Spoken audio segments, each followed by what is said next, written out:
And we're back. Turn up my mic a little bit here. Hello? Hello. Hello, everybody. So, I took my kids to daycare. Of course, I have to do parental things in between a launch. I can't just watch launches all the time and not be a parent at the same time. You have to balance these things. So I'm back. Thank you for tuning out and tuning back in. We are going to watch Payload Separation. It's the last little benchmark of this mission. It looks like it's on the other side of the world. It's going to be a pretty view, too, at nighttime. This is going to be nice.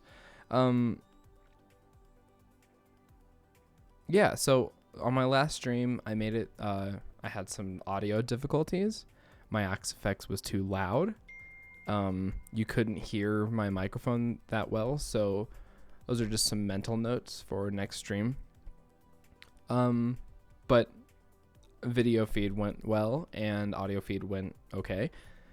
And obviously, the most important part is the launch, and the launch went great. We're at a speed of 26,771 kilometers per hour, soaring through space. And here we're back. Sweet. Starlink satellites. Let's check this Now, out. after deployment, the satellites will appear to be kind of clumped together, but that's totally normal.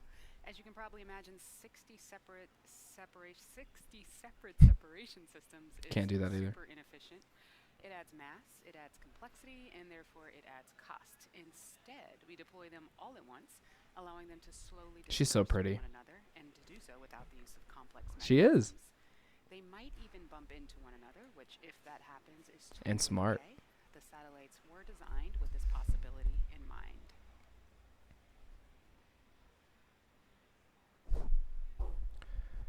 Hey guys, say hi. Check out, All right, we give me a lost the comment. video Say hi. just Let me know there, who's here. but let's listen in and see if we have any word on the deployment. Let's see it. And this deploys like a stack of cards. It's literally just like Starlink tension rod release confirmed. tension rod release. And as you just heard, we have confirmation that the tension rods have been released. Let's see these guys go out. Let's see if we can get some video of that. That would be really awesome. There we go. Ooh. In Twilight. Now, as they make their way off, next they'll start to slowly drift apart and then deploy their singular solar array pointed at the sun and charging their batteries. Beautiful. And over the course of the coming weeks, the satellites will use their onboard ion propulsion systems to raise their orbit to 550 kilometers, align into their orbital planes, and properly space themselves out to providing internet coverage on Earth. Mm-hmm. And with that, that brings us to the end of our webcast for today. So to recap, we had a successful fourth launch of Nice. the booster and a successful landing of that same booster. We reflew a fairing successfully for the first time. Yep. Both of those things are pretty cool, but also cool, you just saw we deployed 60 more Starlink satellites. Did they This catch takes the us one fairing? step closer to being able to offer Starlink internet service to customers across the globe, including people in rural and hard-to-reach places who have struggled for access to high-speed internet. Thank you to the 45th Space Wing for range safety, the FAA for licensing today's launch, as well as the FCC for licensing our first operational Starlink satellites. We'd like to thank all of our viewers for tuning in, and again, our deepest gratitude to all of our veterans, both here at SpaceX and across the country. Nice. Follow our website and social media platforms for updates on our next missions and milestones. And until next time, I hope you all have a great morning just like we did. Yeah, still no confirmation on the fairings, right? I'm going to have to look this up really quick just to make sure. Because if they catch both fairings, this is going to be a good day. All right. Of course, I get Tesla recommendations, Blue Origin, Joe Scott, which is one of my favorite YouTubers, Joe Scott, and some Voyager updates. Nice. It's going to be a good day to watch YouTube, I guess. Cool. That is a lot of fun. Let's see if they caught the fairings here before I go. I really want to make sure.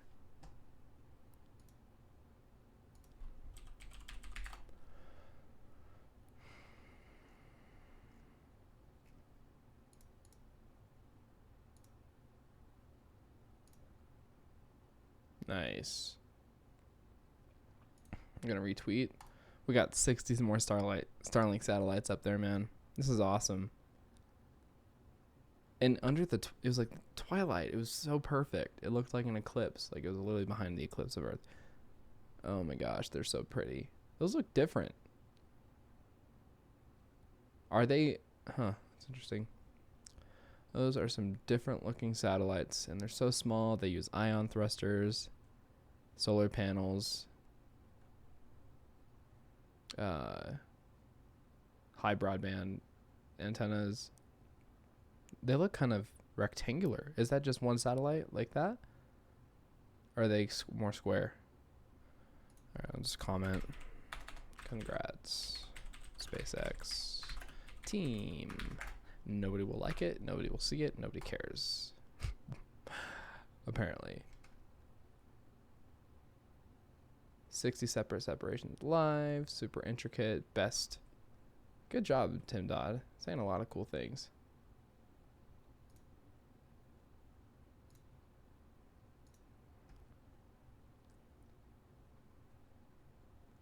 Wow, that was a really pretty launch though. Landing came through just fine. It's been a long time since the SpaceX launch, so amazing. Now I'm just waiting for Elon to post these fairings getting caught, which we have heard nothing from. Huh. Please. Does anybody know? Can anyone comment and let me know if the fairings were caught? Beautiful morning for a launch, though. Crazy. And some of the video footage that SpaceX releases with these fairing separations is so pretty. Like this one right here. This video right here blows my mind. Where you can see second stage roaring away, and then the fairings you can see them kind of bending because they're made of carbon fiber, and aluminum, I think. It's just really cool watching them fall back to Earth, especially from like the inside out, looking at the camera from the inside out, and seeing the what do you call it? The burn, just kind of like on the boat side of the fairing, just the earth burn kind of coming out and like making those cool streams of gaseous whatever. If you guys are experiencing buffering, let me know in the comments. I think I should be fine, but YouTube's obviously getting they're getting backed up. I guess I'm not gonna find out. Oh, did my mouse? It lasted so long. Yeah, my mouse just died. No, it didn't. It's just about to die. It's gonna get really spotty.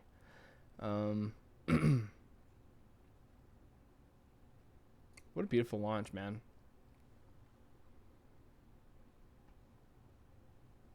I'm gonna get like a charger from my mouse here.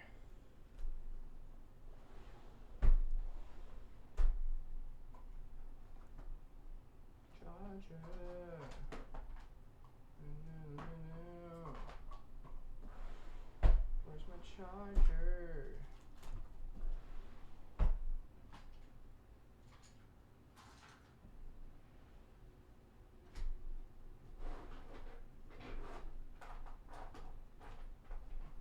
When you have endless cables, you're just looking for a micro USB. You fail miserably. Let's see.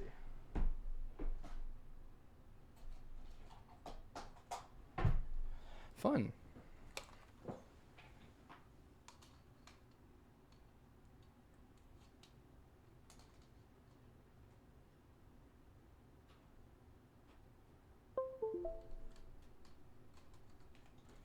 Oh yeah, That ought to do the trick. Little backup mouse.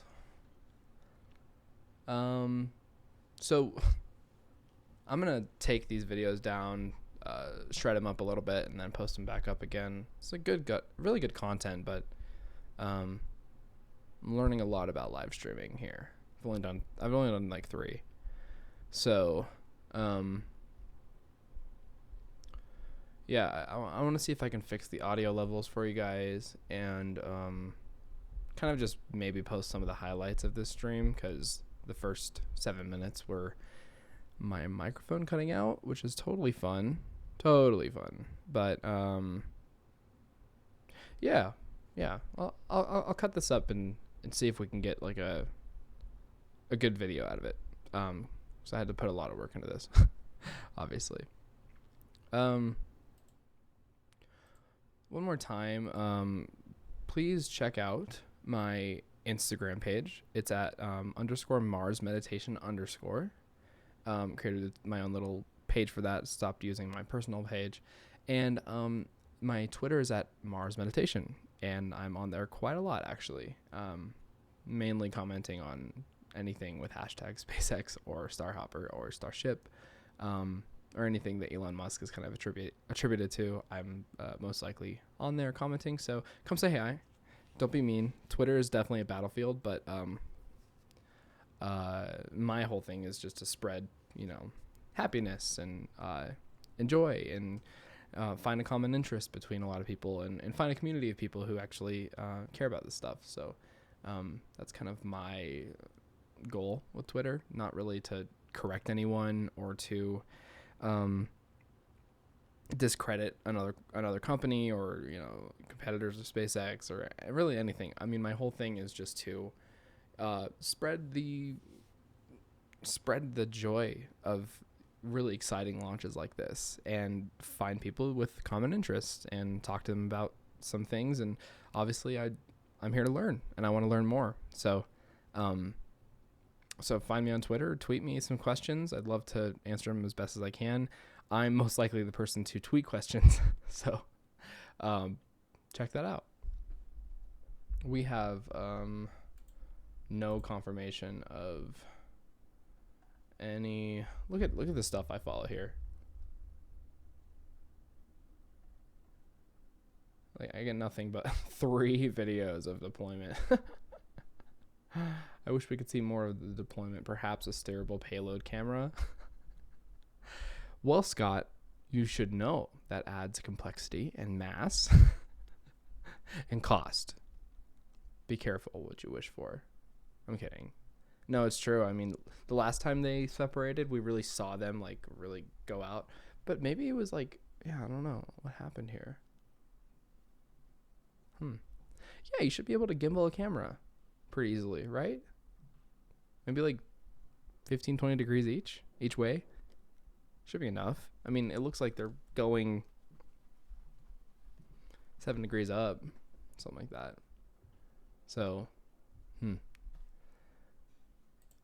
you can only get so much perfection in space, because once you're up there, you have no humans except for on the ISS to help you out. It's all robotics and automation. So, definitely hard.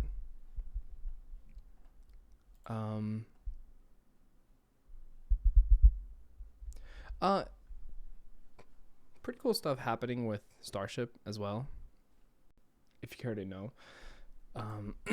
Switch to SpaceX here. So, Starship just got its upper canards installed like a week ago, as well as the aerodynamic flaps. I noticed on Starship that at the very top of the nose cone, there's like these 3 rods that people were kind of confused about. Like, what are these rods? What do they do? So when Elon had his presentation, the upper canards were just kind of attached, right? There was no aerodynamic flaps or anything like that on it. So what they're working on now are the flaps that'll, completely hide all of the hardware and protect the hardware from reheating on those upper canards. And those 3 bars that you see at the very top, right at the top of the nose cone, let's see if I can find some pictures. Maria Pointer is usually the best at this. And you can follow her at Boca Chica Maria 1. So yeah, you can see here that you know, you can see like the empty, like the negative space right here. They ended the aerodynamic stripping at the, like, right at the top. So they're working on that right now. And a lot of people were questioning, like, what is that? What do they do with it? What are we looking at here? Oh, okay. Sometimes, like, it's just so, like, so much stainless steel, you just get really confused. Let's see if I can find it. Yeah, so here's what we're looking at. They are working on the aerodynamic surfaces on this side, as well as the aerodynamic surfaces from the tip of this to the top of the nose cone, because they need full aerodynamic flow, and they can't have this, I guess, in the way, or causing any, like, aerodynamic inefficiencies. So they're working on that right now, and I'm predicting that those 3 rods we're seeing are just attachment points for those certain aerodynamic flaps, or what do you call them, raceways? Yeah, I think you call them raceways. Oh, you're not even looking at what I'm looking at. Okay. So yeah, so we have this part right here, making aerodynamic inefficiencies, and they're working on all of the raceways for this. Looking kind of weird. I think there's a picture of it right now that I can probably show. But look at that thing stand up. It's just crazy. It's just nuts. I can't wait for this thing to do its static fire. We have its feet holder things. Let's see here. Now I'm like, at this point, I'm like stalking Maria's page, which is always fun, I guess. Okay, so we're going down to like bulkhead attachment. Okay. But you get what I mean. There's a lot of progress happening here. They have the lower canard, or the flap wing on, they have one of them on, of 2 on the booster side. Once they get the second one on, they are going to, you know, we haven't verified if there's 3 Raptors on it or not, but they should be able to do their static fire, or at least their wet dress rehearsals, which is really exciting. And we're going to be seeing that static fire, as well as attachment of the upper half, integration of electronics and plumbing, and COPV, the header tanks. And we're also seeing them put on the composite overwrap pressure vessels, not on, but inside of it, as well as the, cold gas thrusters. It looks like they're doing 3 per angle. So like per angle, there's gonna be 3 thrusters, boom, boom, boom, boom, boom, boom, this way for like roll. And I think for pitch and yaw, I don't really know what they're thinking of. I heard some things about hot gas thrusters for a ship of that size, to make it go from belly flop to vertical angle to land with 3 Raptors on its feet. So we have a long way to go, obviously, but seeing progress like this, so rampant, is really exciting to me. And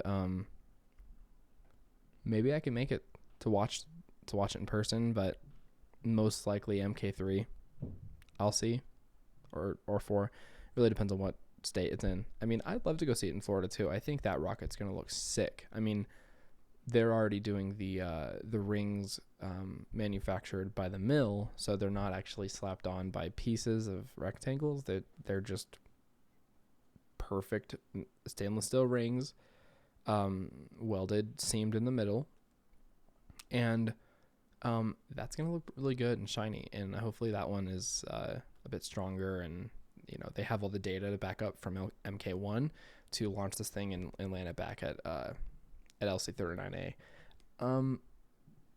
I think if Starship explodes at LC39A, I mean, with less fuel in it, I really don't know how much damage it'll do to the launch pad, but it could do a lot of damage. So it'd be really cool to see the development of that in the future as well. Like the approvals and regulations that NASA gives them for, I mean, can they really land a rocket at the same launch pad? I mean, I know that's SpaceX's goal, but I don't understand why they don't just go land at LZ 1 and 2, because there's not a lot of infrastructure there to destroy. Yeah, that's like, I have no idea. And they obviously can't, I mean, I don't think they can land it out in the ocean unless they use a cruise ship or something, because,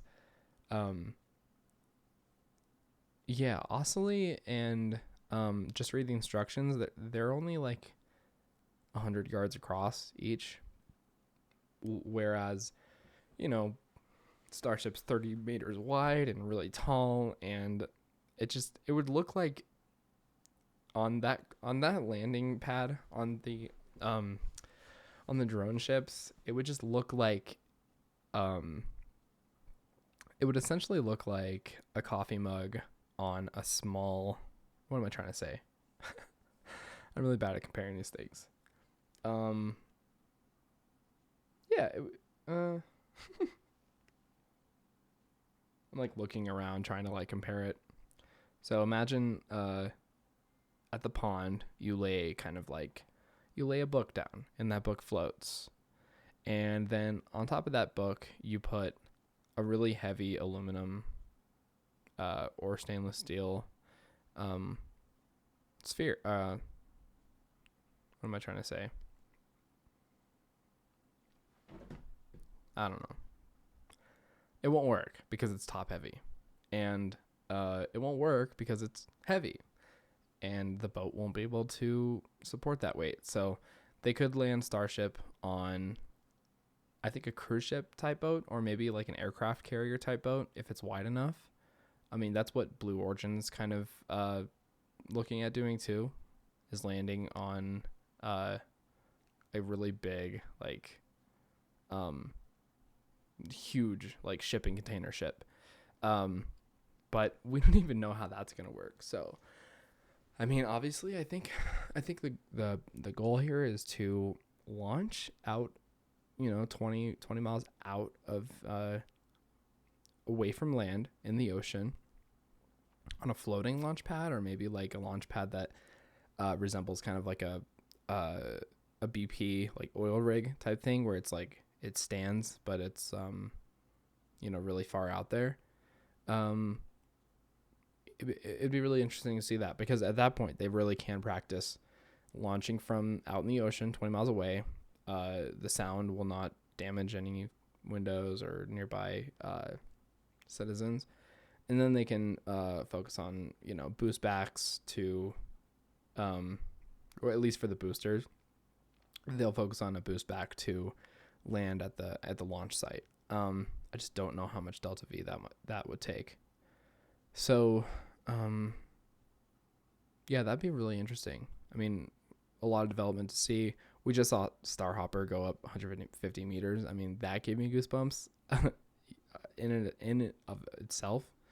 And to see Starship go, I mean, this tall beast go up 250 kilometers or 200 kilometers.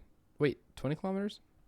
I am not in my head today. 20 kilometers, and do its belly flop back down to land. I mean, it's so risky. It freaks me out, but it's that risk that excites us as space enthusiasts, to have a company stack up a ship of this size in 6 to 8 months and then just throw it in the air and belly flop it down just to get that data, right? Because it's not so much a successful mission is a successful mission, but a failed mission gives you a lot of data, and they're going to use that data for MK 2 through 5 or 6. I really don't know. I think they'll go to MK6, Mark 6, up until they build the booster. The booster will probably come around MK7. I think that'll be appropriate. And the booster is going to be its own. Well, no, I mean, from my perspective, the booster is going to be very close to the Falcon 9 booster with its grid fins and with its gimbaling, stationary landing legs. They don't deploy. They'll just be like 6 stationary landing legs. I guess the only concern with that is the amount of Raptor engines that it's going to take to lift it. Shit, I mean, that's going to be so loud and so fun to watch. I wonder how old I'll be once the booster goes. Super Heavy, sorry. Once Super Heavy goes, I'm probably going to be like 30. You think 5 years? I think 5 years. I'm 25. So I'll be 30 by the time I see the booster. But look, I'm going to be 25, and we're going to see MK1 go up this month. Or, yeah, this month. Or December. Most likely December, because Elon time is really generous to us. So I wonder, let's just check one more time, see if there's any news on... Yeah, no news on the fairings. But we will get news from that soon, and most likely a video. So for now, there is an hour and a half of streaming from me. I've been Mars Meditation. Real name is Bradley. And I'm happy to stream these things. This was a lot of fun. So breathe, be happy, be excited for spreading the human consciousness to other planets, being the first person to breathe on Mars, breathe Martian air and meditate on that air. That's something that kind of really excites me, kind of being the first person to go there and realize that we've spread our consciousness out further than our boundaries. And once that day comes, I think all of the issues in the world will slowly fade away because we have far greater things to focus on in our cosmos, and material to grab, resources to get, things to learn, new elements to discover. I mean, the possibilities are endless. So